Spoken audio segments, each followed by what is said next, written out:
Bueno, pues tenemos aquí el epígrafe 8.1. Este, este tema forma parte del bloque 8, que es cortito, son solamente dos. Y bueno, normalmente yo creo que esto caerá más como fuente histórica, pero bueno, sí que hay como tema, pues creo que también sería uno de los que yo elegiría porque no es muy complejo. Bueno, como veis, lo que nos pide es evolución demográfica, eventos migratorios en el siglo XIX y desarrollo urbano, ¿no? Entonces habría un poco que describir estos tres fenómenos para que el epígrafe estuviera bien. Bueno, lo primero que tenemos aquí es la evolución demográfica. ¿Qué es la demografía? Pues como ya sabéis, es la evolución de la población.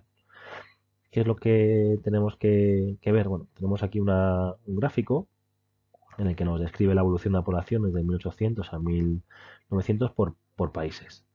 Entonces, en general, si os dais cuenta, en todos los países que señala este gráfico, Alemania, Gran Bretaña, Italia y España, en todos hay crecimiento. Si bien es cierto, si os dais cuenta, en España ese crecimiento no es tan grande.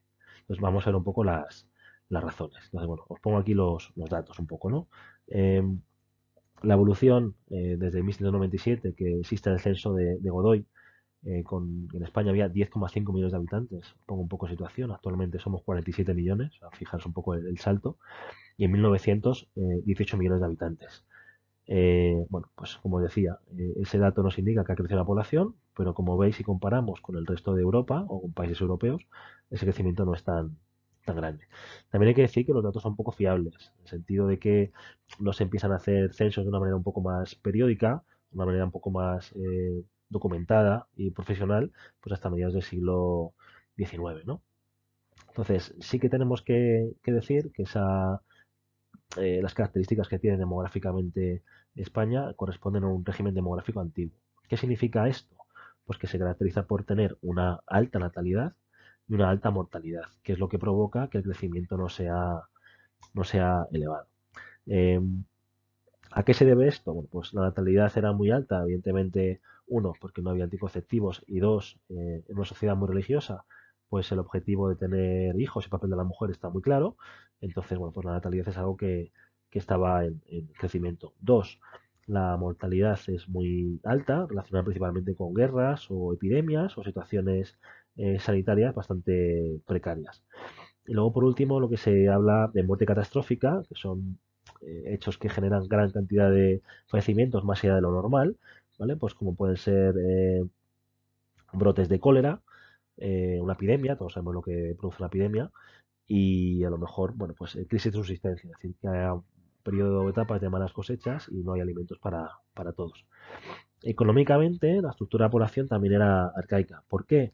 Porque la gran cantidad de población en edad de trabajar estaba localizada, ubicada en el sector primario, es decir, agricultura, ganadería, y en menor medida en el sector secundario y terciario. Eso es arcaico. Lo moderno es poco a poco que cada vez haya menos población en el sector primario, se vaya localizando en el sector secundario o terciario. Cuando nos hablamos de movimientos migratorios, pues tenemos que hacer referencia a la movilidad espacial. Tenemos aquí un mapa de cómo varía la población española por comunidades autónomas. Entonces, como veis, las regiones que más crecen, pues son las que están más en naranja, pues es Madrid, toda la franja mediterránea principalmente, alguna región de Extremadura. Eh, ¿A qué se debe las migraciones? Pues principalmente al desarrollo de una sociedad liberal, burguesa, que va a provocar el desarrollo de las ciudades, revolución industrial. Dos, una gran cantidad de población en los pueblos, ¿vale? Va a sobrar mano de obra y por lo tanto se va a producir lo que se conoce como éxodo rural, que es decir, el traslado de población del campo a la ciudad buscando trabajo.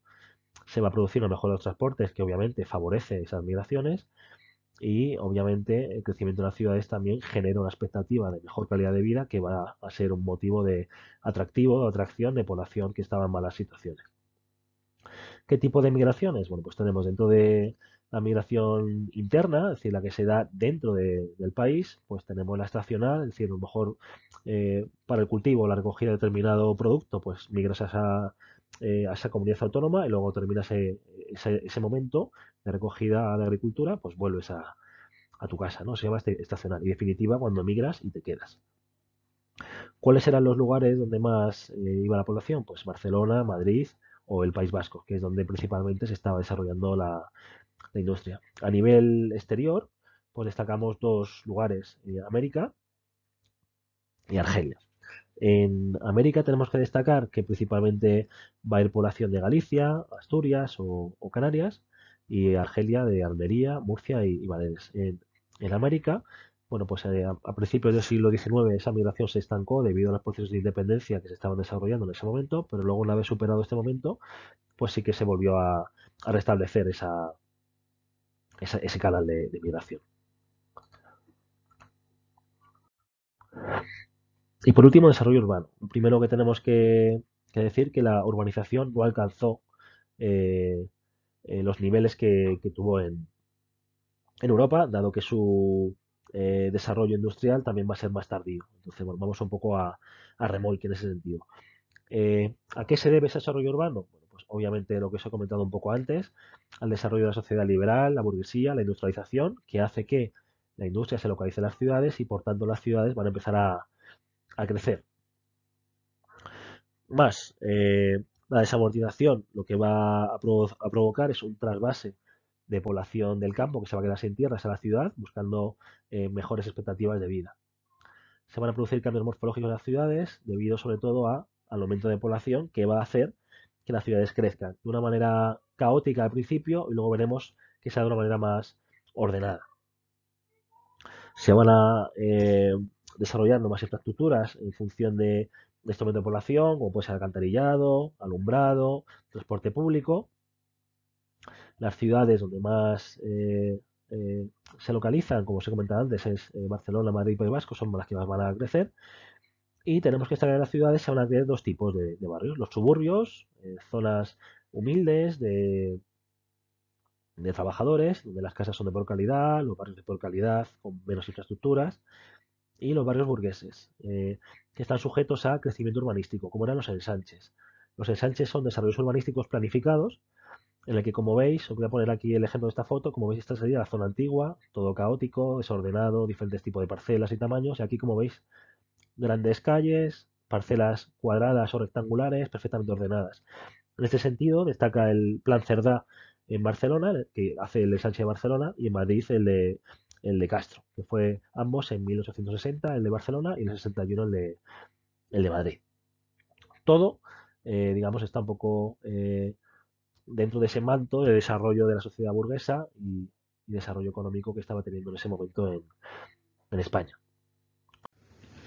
Por último, os dejo esos dos textos para que los leáis. Creo que puede resultar interesante para terminar de completar la explicación y de alguna manera os hacéis una idea concreta con textos de la época de cómo era la situación real de la población.